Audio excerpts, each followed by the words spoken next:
नमस्कार। आज हम बात करेंगे एक थ्योरम की, महत्वपूर्ण थ्योरम है ना। थ्योरम का क्या नाम है? एक्सटेंशन थ्योरम या विस्तार प्रमेय। ठीक है, पहले इसका स्टेटमेंट देखेंगे, फिर इसका प्रूफ देखेंगे।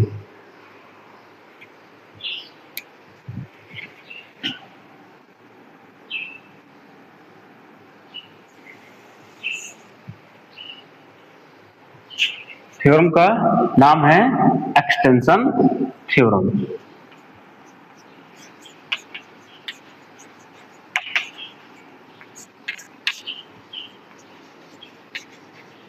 हिंदी में इसको कहते हैं विस्तार प्रमेय।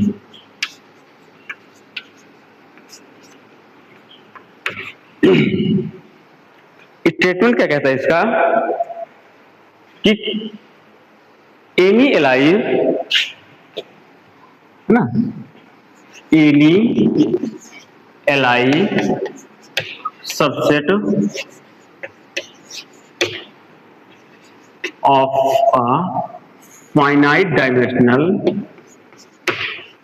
vector space, any Lie subset of a finite dimensional vector space, either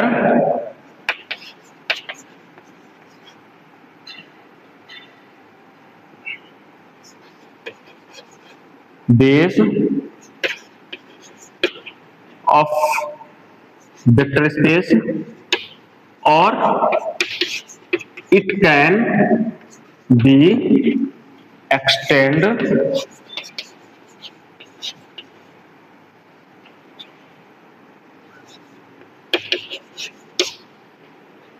into a basis of vector space।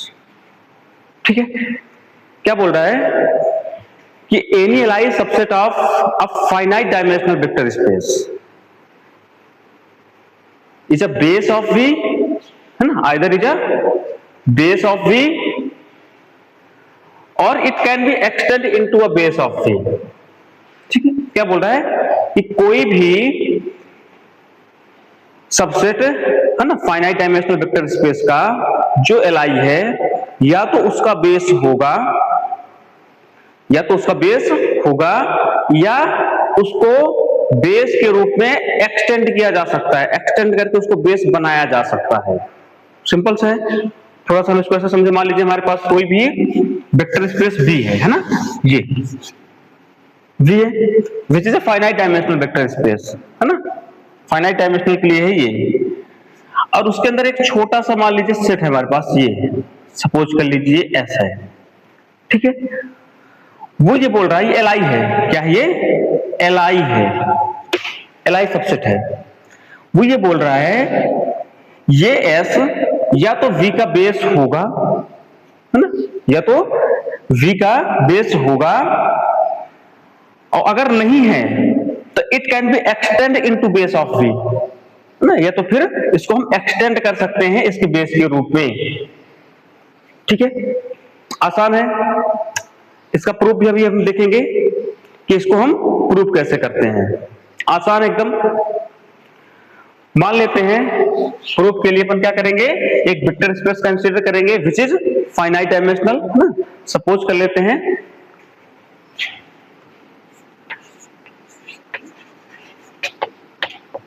मान लेते हैं हम लेट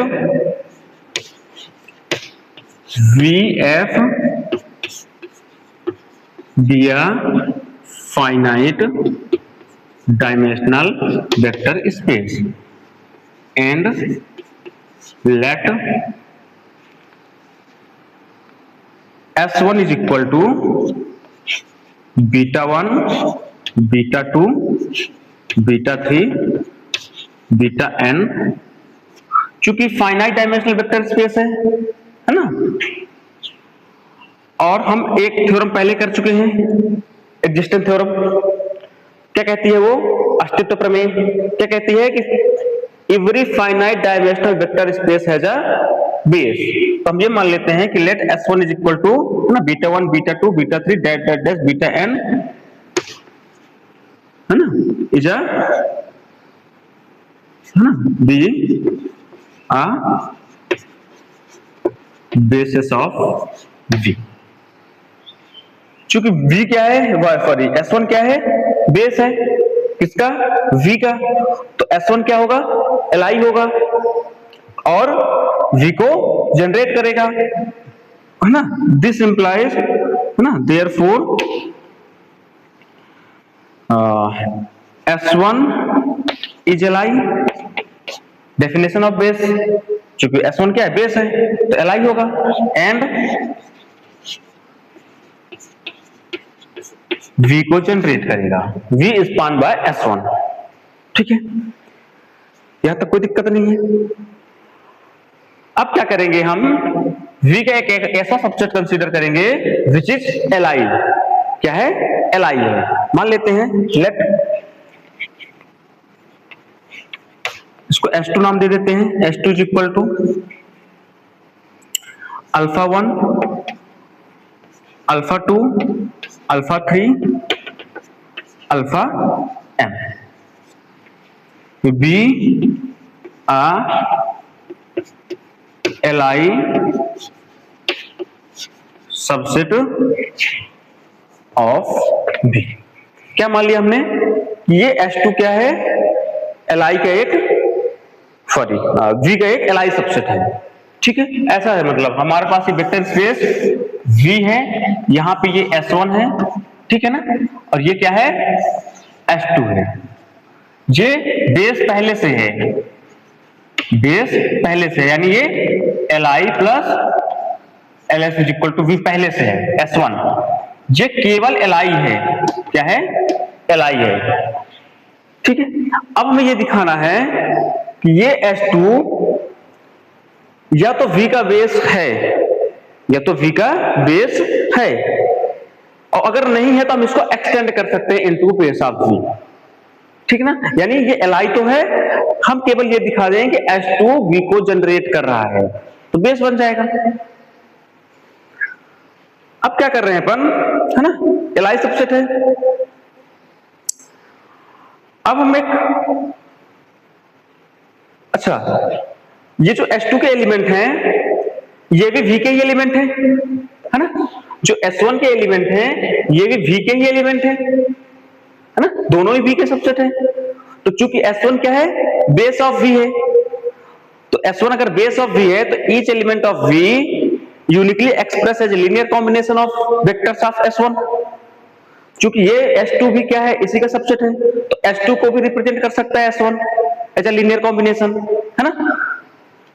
लिख देते हैं, since S1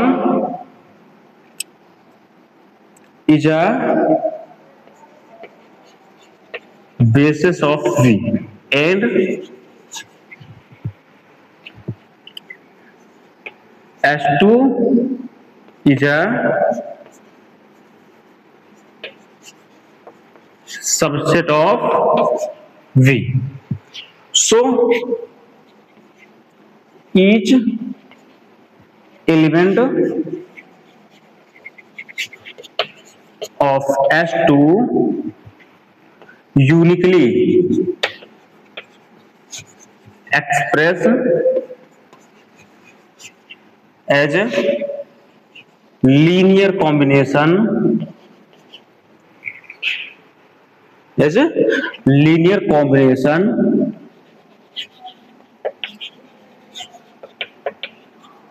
of S1, of vectors of S1।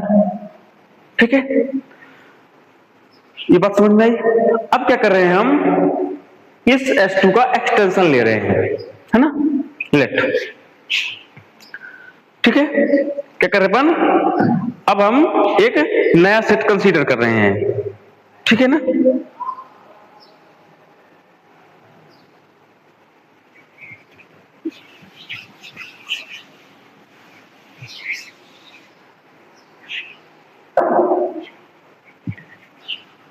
हम एक नया सेट लेट, इसको नाम दिए देने S3, ठीक ना। S3 इज इक्वल टू, क्या कर रहे हैं हम, S1 और S2 वेक्टर को क्या कर रहे हैं अपन, साथ में लिख रहे हैं, कंबाइन कर रहे हैं, ठीक ना। तो ये ऐसा हो जाएगा alpha 1 alpha 2 alpha m, beta 1 beta 2 beta n, the extension of S2 है ना। ये क्या है, S2 का एक्सटेंशन है। इसमें कितने एलिमेंट है, इसमें है ना, having m plus n elements,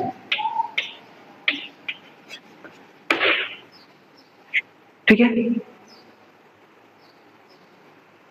जो S3 है, S3 में कौन से वेक्टर्स हैं, S3 में कौन से वेक्टर्स हैं, S1 और S2 वाले ही वेक्टर्स हैं, S1 और S2 वाले ही वेक्टर्स हैं।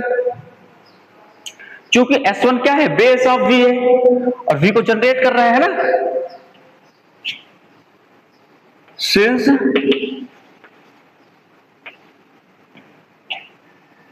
S3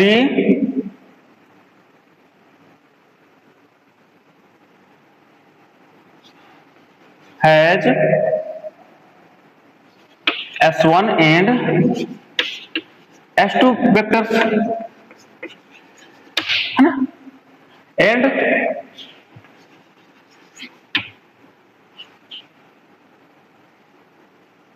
beta alpha 1 alpha 2 alpha m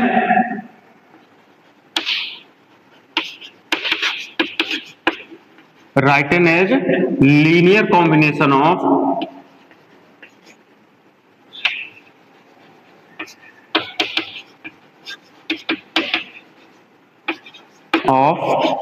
beta 1 beta 2 beta n है ना।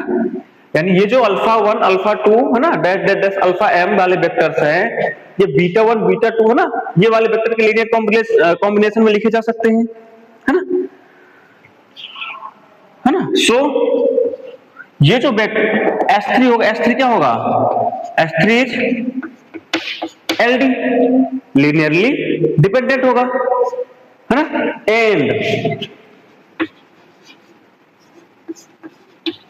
S3V को जनरेट करेगा, होगा LD for which is generate to V, क्योंकि उसमें बेस के वेक्टर्स है ना, बीटा 1 बीटा 2 बीटा 3 पूरे के पूरे वेक्टर स्पेस को जनरेट कर रहे हैं, और वही वेक्टर कहां है, S3 में है, तो वो पूरे के पूरे वेक्टर स्पेस को जनरेट कर देंगे, है ना। चूंकि S3 क्या है, LD है, चूंकि S3 LD है तो ये मस्ट है कि इसमें कुछ वेक्टर्स अन्य वेक्टर्स की मदद से लीनियर कॉम्बिनेशन में लिखे जा सकते हैं, है ना। अपन सपोज कर लें, let beta k belonging to S3 is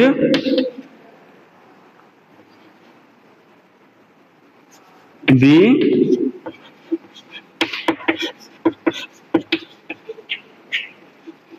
written as linear combination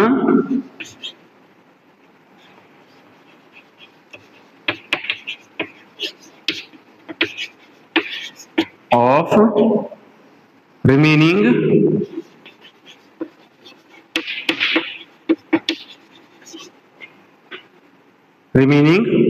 vectors, है ना। यानी एक कोई बीटा केस में है, बीटा 1 बीटा 2 है ना, डैश डैश डैश बीटा के S3 का, जो क्या है अन्य वेक्टर्स की मदद से लीनियर कॉम्बिनेशन में लिखा जा सकता है ना। बीटा के को लिख सकते हैं अपन, आफ्टर रिमूविंग, अब क्या करेंगे, इसको हम रिमूव कर देंगे, जो जो इस सेट को एलडी बना रहे हैं उनको हम रिमूव कर देंगे, उन वेक्टर्स को, है ना। अगर उन वेक्टर्स को हम रिमूव कर देंगे तो ये फिर एलआई हो जाएगा, जनरेट तो कर ही रहा है ना, फिर ये क्या हो जाएगा, एलआई हो जाएगा, तो बेस बन जाएगा वी का, यही कर रहे हैं वर्ड नंबर। तो आफ्टर रिमूव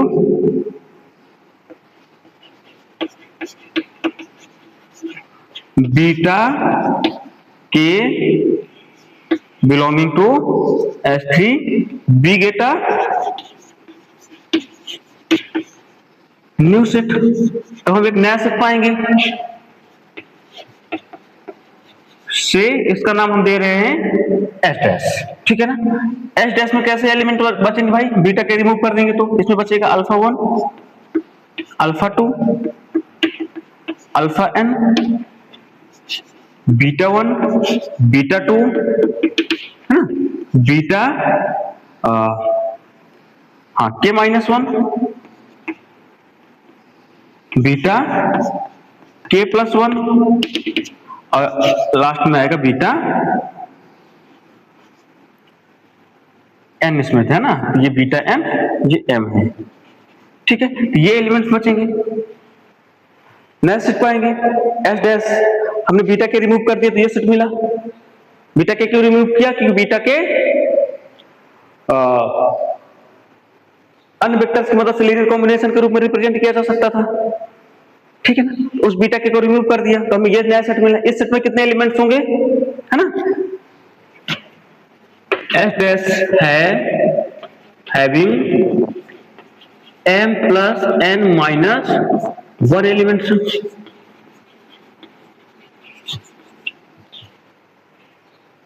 है ना, एंड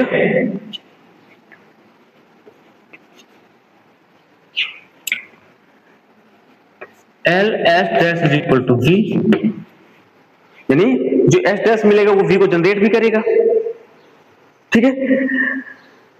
अब जरा ध्यान से देखिए आप, ये जो एस डैश मिला है ये S2 के एलिमेंट्स को कंटेन कर रहा है, S2 के एलिमेंट्स को कंटेन कर रहा है। इसमें S2 के एलिमेंट्स हैं अल्फा 1 अल्फा 2 अल्फा m, कहां के एलिमेंट्स हैं, S2 के हैं, है ना। S डैश कंटेन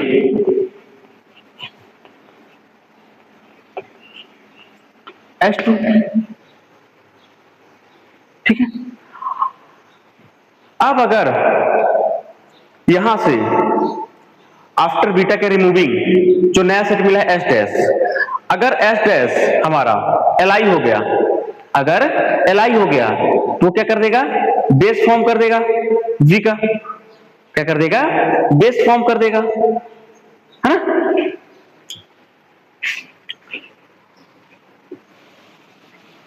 अगर बीटा के एलआई नहीं हुआ तो हम फिर से इस प्रोसेस को अपनाएंगे, है ना। अब यहां से अपन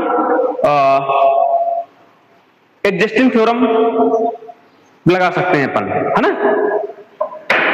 if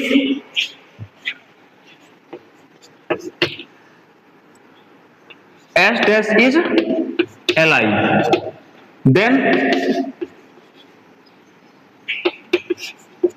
it is a base of V which contain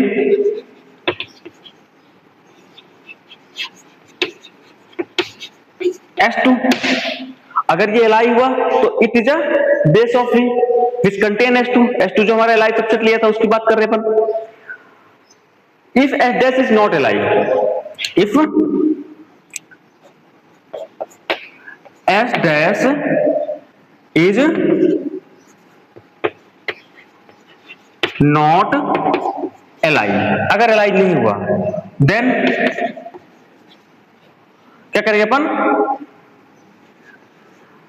we repeat a process,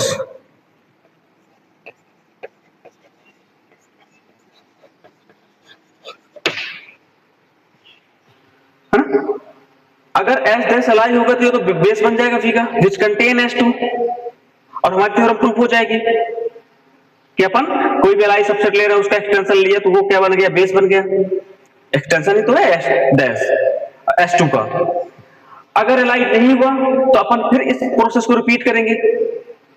किस प्रोसेस को? एक नया वेक्टर होगा जो इसको एलाइ बना रहा होगा, उसको रिमूव करेंगे, है ना। अगर इसी प्रोसेस को हम करते रहे, है ना, इफ बी कंटिन्यू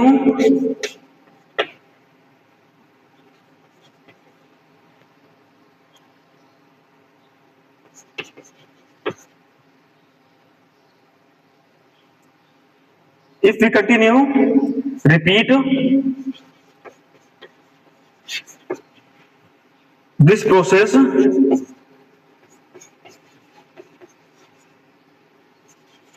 अगर इस प्रोसेस को हम कंटिन्यू रिपीट करते रहे तब हमको क्या मिलेगा? एक लास्ट में एक नया सेट मिलेगा, है ना,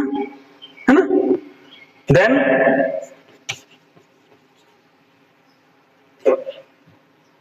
B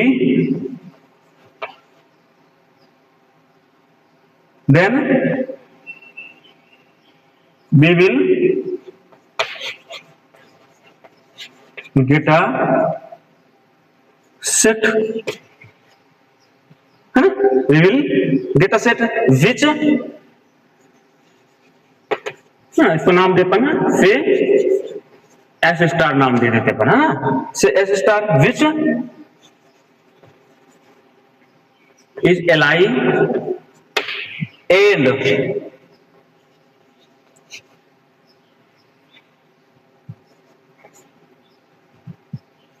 L S star is equal to V, यानी एस स्टार वी को जनरेट करेगा। अब जरा ध्यान से देखिए, जो नया सेट मिलेगा एस स्टार, ये एल भी होगा, क्या होगा? एल भी होगा, वी को जनरेट भी करेगा, and S star contain S2, ठीक है। S2 को क्या करेगा? कंटेन करेगा। अगर S2 को कंटेन कर रहा है एस स्टार, मिलेगा क्या? एक्सटेंशन ऑफ S2 ही तो मिलेगा हमको, है ना, एक्सटेंशन ऑफ S2 ही मिलेगा। तो ये क्या बन जाएगा? क्योंकि ये इसको जनरेट तो कर ही रहा है, को एलाइव भी है, S2 को कंटेन भी कर रहा है ना, तो ये क्या बन जाएगा? अब वेक्टर स्पेस V का बेस बन जाएगा। This implies S star is a base of V and S star is extension of S2, ठीक है। यही तो थ्योरम कहती थी। थ्योरम क्या कहती थी? कि कोई भी एलआई सबसेट या तो वेक्टर स्पेस का बेस होगा या तो उसको हम एक्सटेंड कर सकते हैं इनटू बेस, है ना। और थ्योरम हमारी यही प्रूफ हो जाती है, ठीक है ना। ये थ्योरम क्या हो गई? हमारी प्रूफ हो गई। यही हमको प्रूफ करना था। सिंपल है, एकदम आसान है कि कोई भी LI subset of a vector finite dimensional vector space, है ना। ये ध्यान रखना है कि फाइनाइट डायमेंशनल वेक्टर स्पेस के लिए ही है, इनफाइनाइट डायमेंशनल वेक्टर स्पेस के लिए नहीं है। तो क्या हुआ? हमने एक finite dimensional vector space consider किया, फिर हमने एक उसका बेस लिया विच इज S1, है ना, फिर हमने एक उसका सबसेट लिया विच इज एलआई S2। अब हमें ये दिखाना था कि S2 इसका क्या है? बेस है। S2 बेस नहीं है तो फिर इसका एक्सटेंशन बेस है, तो हमने क्या किया? इसका एक एक्सटेंशन लिया विच इज S3, है ना। फिर S3 को हमने क्या दिखाया कि S3 में जो वेक्टर्स हैं क्या है? LD है, बट S3 जनरेट V, है ना। तो हमने एक नया सेट बनाया S डैश, है ना। S डैश के कुछ वेक्टर्स क्या है भाई? S डैश के अन्य वेक्टर्स की मदद से लीनियर कॉम्बिनेशन में लिख सकते थे अपन, तो वो हमने रिमूव किए उन वेक्टर्स को। After removing we get a new set which is S star, जो Li भी है H2 को कंटेन भी कर रहा है और वेक्टर स्पेस को जनरेट भी कर रहा है ना। तो ये क्या बन गया, S स्टार वेक्टर स्पेस का बेस बन गया, which is extension of vector space, है ना। यही हमको दिखाना था। प्रूफ हो गई थ्योरम, आसान है एकदम, है ना। Thank you.